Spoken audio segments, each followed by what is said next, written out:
Once you've put together all of your slides with all its content, you can then move on to presenting. And the way you present with this is you can either hit the F5 key, that's the function key 5 on your keyboard, or you can come down to here at the bottom and you'll see there's several little icons, and we can choose this little one that says run the presentation, so slideshow. And if I click on that, it now runs the presentation, and notice that the whole screen is filled with the slide.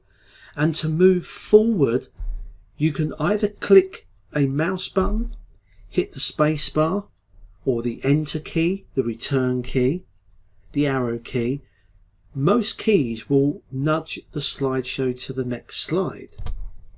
Here we're on the second slide, and if I hit the button again, we go to the third slide.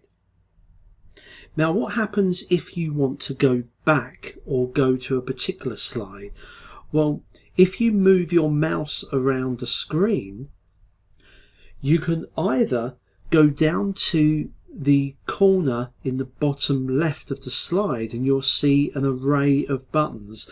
Now this will look different on earlier versions prior to 2013, but if you didn't want to move your mouse all the way down there, you can get access to these same control buttons by simply right clicking the mouse over the slide. If I right click anywhere, I get a pop-up menu and I can choose what I want to do. And you'll notice I've got buttons to say next, previous, or last viewed.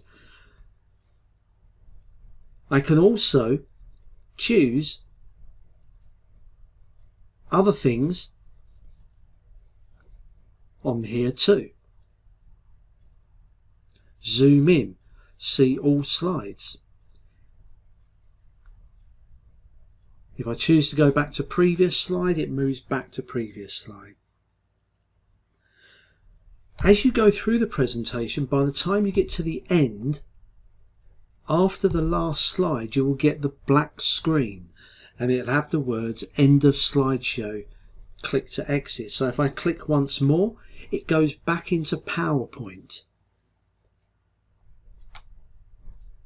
And that's how you present your slideshow.